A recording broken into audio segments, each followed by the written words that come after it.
Достар, бәріне сәлем, қалдарыңыз қалай? Бүгін Алматыда күн жылы.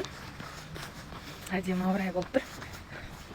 Қоңыр салқын, кішкене жел бар. Жылы жел.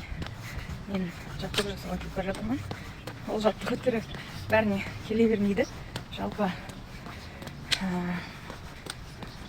бұл жігіттері дайын, денсаулығы дұрыс адамдарға келеді.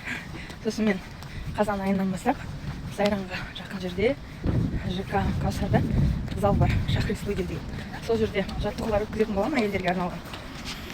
Денедегі суды кетіретін, денедегі лимфа жолдарын жүргізетін және артық салмақтан айырылу жаттығулар болады. Ол жерде көбінесе жаттығулар бимен сопровождается, бимен өткізіліп отырады. Жалпы көңіл күй көтеріледі, энергия көтеріледі. Және егер әйел адам 6-дан кейін тамақ ішпейтін болса, тамақтың орнына бір кесе айран ішсе болады. Майлылығы жоғары емес. Сол. Жалпы 6-дан кейін тамақ ішпей қойса, нәтиже болады деп айта аламын. Өйткені жаттығуға баратын әйелдерді көремін.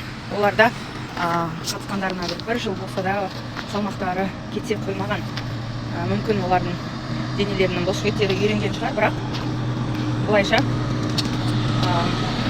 май суытып деген. Сол тағы қандай кеңес берер едім әйелдерге?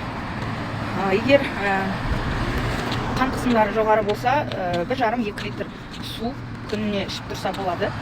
Сосын бұлшықеттерін созу үшін, денесіндегі сіңірлерді созылмалы қылу үшін қабырғаға жақынырақ жатып, аяқты көтеріп қоюға болады. Бұл өте жақсы аяққа пайдалы жаттығулар. Сосын массажға қатысып тұрыңыздар. Көп жүру керек. Жүргенде тек қана бұлай өз қалпында жүрмей, тез жүгіргенмен бірдей болып, терлейтіндей болып жүру керек. Сол тағы кеңестерімді айта жатар.